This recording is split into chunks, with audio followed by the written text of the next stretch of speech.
Hello, everyone. My name is Rhonda Head, your host. Welcome to Indigenous Superstars this evening. Coming to you live from Big Eddy, Manitoba, the heart of Opaskwayak Cree Nation. And tonight we have a really amazing guest tonight, and I can't wait to bring her on later.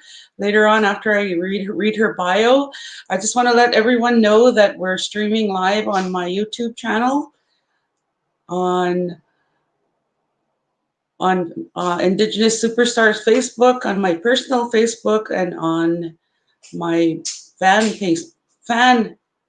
page. It'll also get uploaded onto the Indigenous Superstar website, and we're also a podcast now, so it's going really well. People are starting to download the shows, the past shows that I've the past interviews that I've done with really some amazing musician, and I'm just gonna go ahead and read the guest that we have this evening. I'm really excited to have her on. That's Juno winning Celeigh Cardinal. So I'm just going to read her bio. Discovery is the beauty of music. It reveals itself in layers. Such is the evolution of 2020 Juno Award winner Celeigh Cardinal. Following a time-tested path from singing to church, to performing in cover bands, to writing original material, Cardinal has reinvented herself with each new chapter in her career. With a confident voice and boundless energy, Cardinal owns a stage, connecting deeply with her audience through humor, passion, and love. Whether sweetly strumming an acoustic guitar or leading her band in a rocking rave up, she commands our attention. Her singing is rich and deep, with a burnished maturity and a nimble, technical virtuosity that wraps itself around notes with a purr, a snarl, or something in the middle. With 2 full-length albums completed and a future release in the planning stages, Cardinal is poised to expand her profile, which already includes awards from the 2020 Juno Awards, the 2018 Western Canadian Music Awards, multiple Edmonton Music Awards, and recently she received 2 nominations for the 2020 Western Canadian Music Awards for Indigenous Artist of the Year and Songwriter of the Year.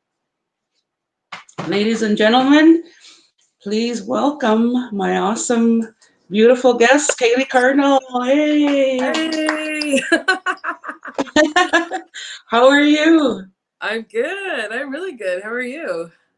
Oh, I'm doing awesome. I'm enjoying so much interviewing all my crazy talented musical friends on Indigenous Superstars. Yeah, it must be a lot of fun because you get to actually connect with musicians, which is something that I'm missing so much of these days. Oh yeah, yeah. It's so true since the what happened with COVID.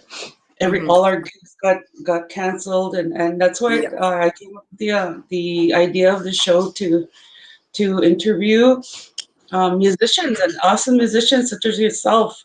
And I just want to say hi to Martin Crow. He's watching from Oslo, Norway, and Raven Oh. from Saskatchewan.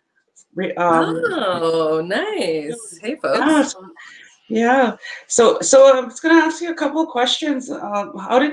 How did you get interested in music? Where did your inspiration come from? I think actually music is something that's always, it's kind of just a part of me. My mom said that I started singing my first melody when I was 3 months old. And then I was 4 the first time that I performed live on stage. And then I was writing songs when I was 12 years old. And yeah, sang on stage pretty steady since I was 4. Because I sang at church a lot. And it was when I turned 19 that I started playing in bands, and then decided that I was going to that I was going to pursue a career of playing music. And then when I was 23, I had my son. So I had to take a little break from pursuing music. But when he was old enough, I started doing it a little bit more and more. And now that he's older, the past few years, I've actually been able to like really go hard and pursue it, which has been awesome. That's so exciting. So how did you get into your genre that you perform in? It's kind of crazy. Like, I really have a hard time describing what genre it is because my influences are so varied. I remember I remember being so like just blown away by watching those PBS infomercials that were like hits of the 70s or like 60s and 70s. So it'd be like Gladys Knight and the Pips, or they'd show clips of the Temptations. And it was just like during the fundraiser time when they were trying to sell all of their albums. But that was some of my first exposure to like Motown and soul music. And as soon as I heard that music, I mean, I fell in love with it, and I have been ever since. But I've had lots of influences that are more singer-songwriters, like Fiona Apple or Rufus Wainwright. And then I have like the band, Etta James, Janis Joplin, The Doors, kind of all the music, that I listened to in high school is still what influences me. That's so awesome. Yeah, and I want to say a huge congratulations on your recent win at the Junos. I'm Thank so you. proud of you. Yeah, that must have been really exciting. You know what? It was really exciting. But what's really amazing about it is that it only in the last since 2018, I actually started to get to know people in the Indigenous musical community across Canada, and that was like the first time that I felt like I was part of a community. And I mean, winning the award just kind of it put my name in that category, which made it really special to me and kind of makes me feel like I belong to part of a club.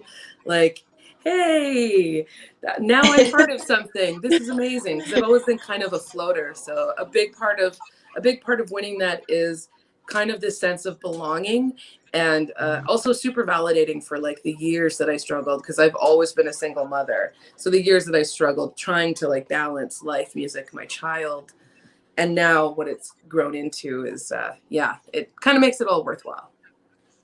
That's awesome. Do you have your award? Did It's you just get right your over here. award Do you yet? want me to grab it? Sure, yeah, show us, please show us your hardware. Right, folks, we want to see her win that she just won at the Juno There's like Award. Oh, it's beautiful. Yay, congratulations. I'm so yeah. proud of you. Thank you. Story from my Wow, parents' apartment. Yeah. Pretty wild. Pretty wild. that's awesome. That's so awesome. So with that, we're gonna I'm gonna give you the screen so we can listen to your first performance. Okay, sure. Okay. Well, I'm gonna play the first song from my album "Stories from a Downtown Apartment," and it's a song about repeating patterns over and over again and finally figuring them out. Well, you know that you had me from that first drink, when the wine made my cheeks flushy crimson pink.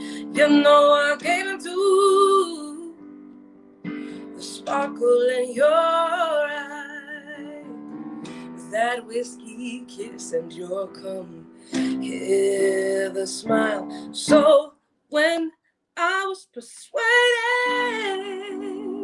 we had something more rare and more extraordinary than simple exclusivity, I started to feel it and to know it and see what was laid out for me. Oh, the devil looked me in the eye. He told me all of his tricks and he shared all of his lies, and I believed in every failed word. I kept all of the secrets, all the truth that I never heard. So now I know it. I proved it again and again. Oh, the devil is a blue-eyed man. Oh, the devil is a blue-eyed man. So when you said that you would never lie to me, well, it was true, because I only saw what you wanted me to see. Oh, the devil looked me in the eye. He told me all of his tricks and he shared all of his lies. So now I know it. I proved it again and again. Oh, the devil is a blue-eyed man. Oh, the devil is a blue-eyed man. Oh, the devil is a blue-eyed man. Oh, the devil is a blue-eyed man.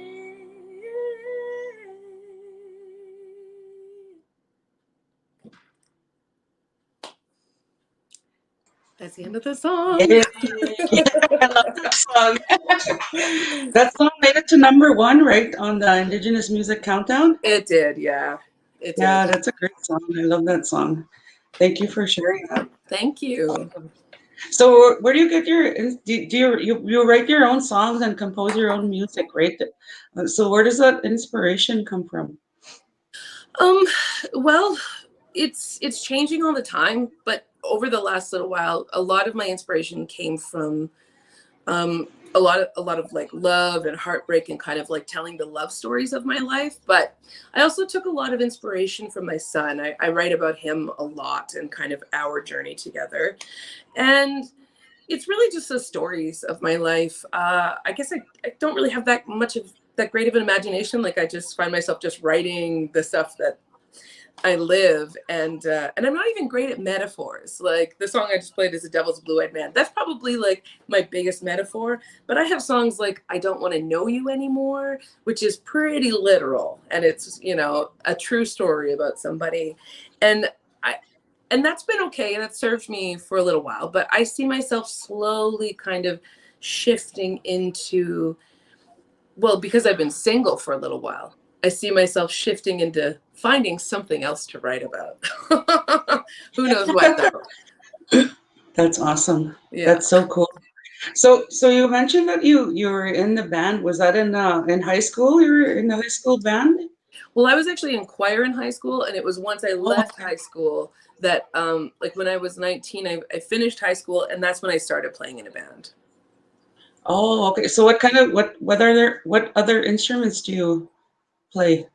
Well, I play acoustic guitar, but in that band I was just singing. Honestly, I feel most free when I'm just singing. I only play piano and guitar. They're like tools to help me write, but I don't love having to play them on stage. It's not my favorite. I feel free when I can like move my hands anywhere I want, and my voice kind of like, I feel like it's tied in with the movements of my body. So when I'm singing with piano or guitar, I feel like it's stifling me. And also, I'm not very good at them. That's the other thing. So I think you're really great. thank you. I'm a huge fan, and I'm so excited. I was so excited when I reached out to you and you accepted the interview. So I've been really looking forward to this since you accepted to be Oh, interviewed. well, thank you. I'm Yeah. excited for all the fans tuning in. They're all saying hi, Kaylee, an awesome, beautiful song, and hello from Winnipeg. Oh, that's so nice. I love Yeah, it. and yeah, someone said hi, Auntie Rhonda and cousin Kaylee. That's awesome. So, can you tell us a little bit about your upcoming CD that you're working on? Yeah. So I last year I started doing some songwriting sessions. I did sessions with Kinney Starr, Sherry Saint Germain. Who do you know who Sherry Saint Germain is? Yes, she's Yeah, pretty yeah, awesome too. yeah. Yeah, And yeah. Brose Landreth and David Francie. So I met up with these 4 groups or people, and yeah, and wrote with them for a week and got some songs out of it. I'm really excited about those.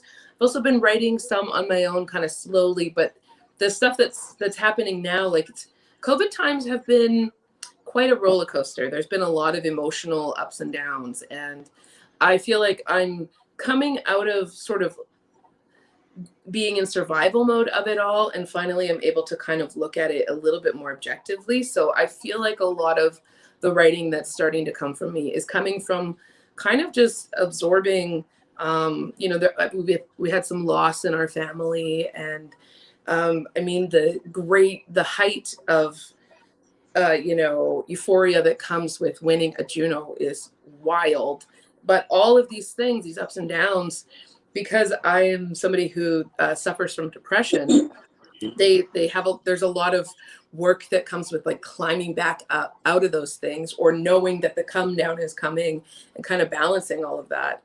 So it's been a period of a lot of introversion and a lot of reflection. And I think that the stuff that's going to come out of this era is probably going to be just a real shit show, if you will, of like, all the feelings. It's going to be all over the place, but the music that's coming out of me feels a lot closer to who I am. And I, like, every year as I get older, I become like, it's like I'm able to strip off layers that I've put on over the years, and I feel like closer to my authentic self than I ever have before in my life. So I love that. And I want to write with that lens. Yeah. So do you have a timeline of when you're going to be releasing that? I don't. I did already get a grant for it, but everything's kind of, I'm working with a producer who's in Toronto, and we just did one remote session, and it was okay, but it's not the same as having them in the room. So things are going to be kind of stalled for a bit because it's such a big distance. And Great. I would imagine once things normalize a little bit, then we'll finally be able to get into the studio and start doing some recording. But I feel like it's bought me some time to do a little bit more writing, which I'm actually very grateful for. Awesome. Yeah. So you were on tour before COVID happened. Can you tell us about your tour? Yeah. Well, it's been a pretty wild year. We right before COVID happened, I was actually flew to Germany for the weekend just to play a festival, and then came back, spent the night at home, and then flew to Saskatoon for the Junos, and then they were canceled. So I kind of like rushed the whole Germany trip because I was trying to get back for the Junos in time, which was kind of a bummer because we could have spent a little more time, but that's okay. But we'd done Folk Alliance, and my trio had been touring quite a bit just throughout the winter to like places in Saskatchewan. We played in like Larange, Saskatchewan, with OSAC, and we played in Saskatoon, and we were keeping busy with not super big gigs, but with gigs. And then in May, I was going to have my first ever like full on European tour. I was working with MJ. We had like 28 days booked, and that whole thing was canceled, which is such a bummer, but it was actually just postponed. We have most of the things rebooked for next year, so that's really exciting. Excellent. Yeah, MJ's awesome too. I'm going to get her on at some point as well. Yeah, she's amazing. Yeah, she is. So right on. So yeah, well, that's really awesome. So what is I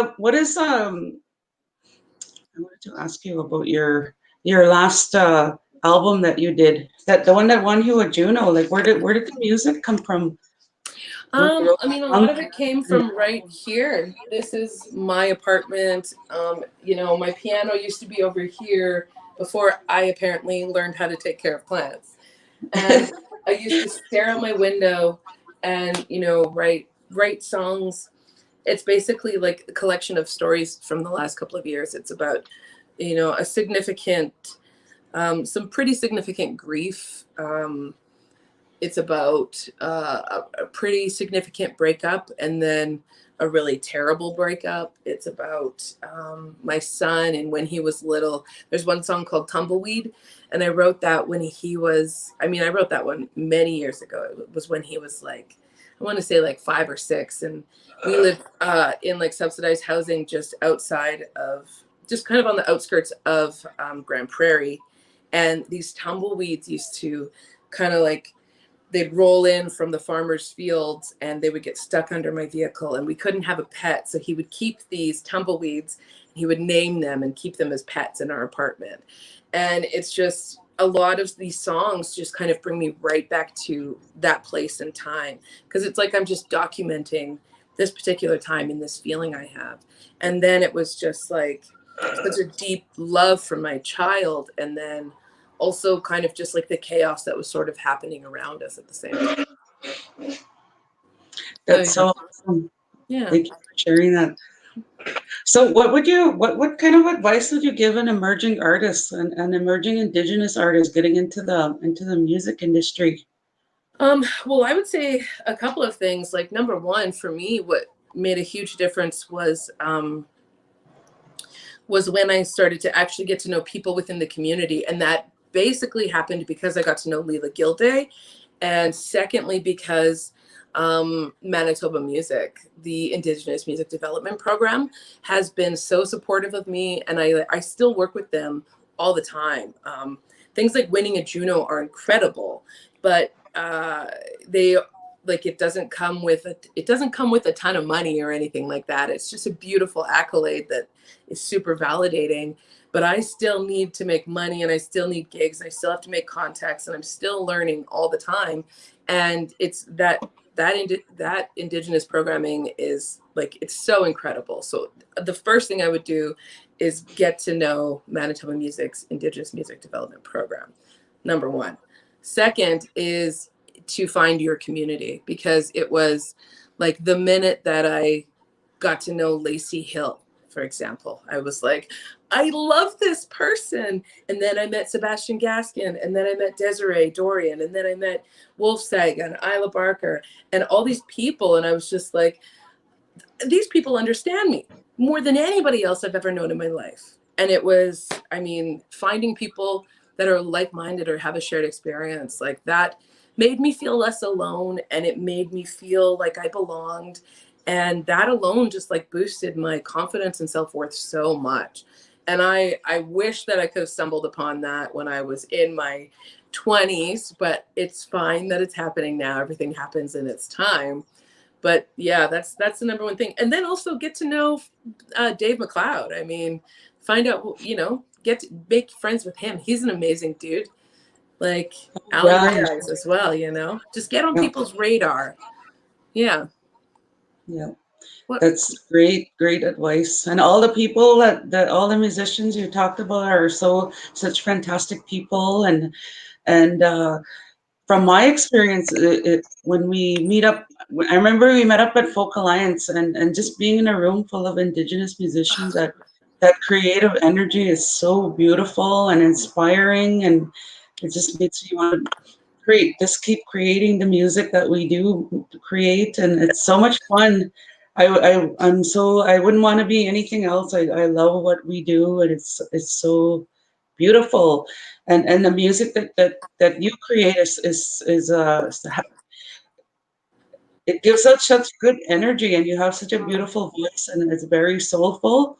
Thank you. And thank you so much for writing the music that you do write. So with that, we'll hear your second performance. Okay. Now, I was trying to think of what I should do, because I was considering how I was just talking about how sometimes it's nice to not have to play an instrument. So then I decided that I wanted to sing a song that I actually didn't write, but it was taught to me by a friend. And it's a pretty short song. It's like maybe a minute and a half. I'll try to sing it a little bit slower, but yeah, that's what I want to sing, because it'll make me feel a little bit more free. And also, I just wanted to add one more thing. at Folk Alliance, being in a room full of Indigenous musicians was so incredible because it's so rare to go anywhere and have a room full of Indigenous people. In my experience, I'm usually the only Indigenous person in the room. So remember how amazing that made me feel. That was something I wanted to say. Okay, I'm going to sing this song. It's called Grandmother's Back. It's written by Jules Graves, but it was taught to me by a friend of mine, and it was taught to her by a friend of hers. And I sing it to invite as much possible grandmother energy into my life as I can. Grandmother's back, I bend to the ground by the old pressing man, pressing down, down, down. Grandmother's back, I bend to the ground by the old pressing man, pressing down, down, down. Oh, pressing man, see what you're doing, oh, pressing man, creating the ruin, oh, pressing man. Hear what she said now, oh, pressing man, be changing your ways now. Her body is not a commodity. Her body is not a commodity. It's not a product to be bought and sold, not to be mined for oil or gold. She is not a product to be bought and sold, not to be mined for oil or gold. She gave what she needed to give. She gave what we need to live. She keep all the world alive, and without her we can't survive. Saying wake up, na na na na na na. Wake up, people, hear the call. Saying wake up, na na na na na na. Wake up, people, wanting all this disposable society we're living in today. This disposable society is gonna throw itself away.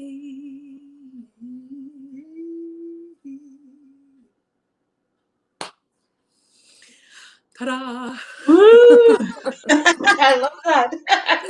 Thank you. Awesome. Thank you so much. So I just want to acknowledge all the people that came in and watched the program this evening. Otana from Shiprock, New Mexico, and Marilyn Rose said Kelly is one of the best Indigenous performers ever. Roxanne Bird said she's so proud of you, and she said you're awesome.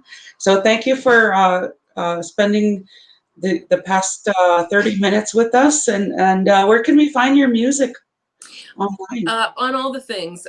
You can order albums at CaleighCardinal.com, and Celeigh, as you can see there, is spelt in a way that can be difficult to search. CELEIGH, Cardinal.com. And you can find me on all the streaming platforms. And yeah, you can find me on Instagram. You can find me on Twitter, Facebook.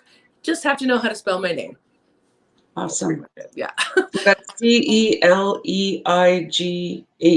Yes. Celeigh. Yes. Okay, so if you want to look for Celeigh, that's how you spell her name, and all her social media sites will pop up. And I also want to mention that I added Caleigh's song, my favorite, first song that she performed, "Devil is a Blue-Eyed Man," is now on the Indigenous Superstars playlist on Spotify, so you can go check out her song on that playlist. And do you have any parting words you want to say? No, not really. Well, I guess I could mention that I'm also a radio host. I work at CKUA in Edmonton. I'm pointing because it's like a block away from my house. I work at CKUA in Edmonton. It's an Alberta radio station that you can listen to online. And Mondays from 1 to 2 p.m. Mountain Time, Fridays from 8 till 9 p.m. Mountain Time, I have a show called Full Circle, where I feature artists like Rhonda or like Lacey and Wolfseg, Sebastian, a ton of folks from over in Australia and New Zealand, and like Shoshona and Raven, everybody, Leela. It's a great show. I pick up as much music as I possibly can, and I try to shove it all in there, get it in that hour. But every hour, it's a new mix of music. And yeah, so just that would be, you can listen to it online, ckua.com. So that's one thing that Awesome. I would love to promote. And also just want to say thank you, Rhonda, for having me on. And it's just really nice to feel supported by somebody that I look up to. So thank you so much. It's Oh, really thank you special so to me. much. I look up to you too, and I'm a Oh, fan of your music. I love your music. Keep creating. I love that bluesy, jazzy feel of your music, and it's so soulful. So I'm gonna go back and listen to the song that you sang. I just love your music, and I wish you all the best with your career, and it's probably just gonna get bigger and better all the time with your new recording that's gonna come out eventually. So and I just want to tell say to the guests to stay safe and stay healthy. I guess, thank you.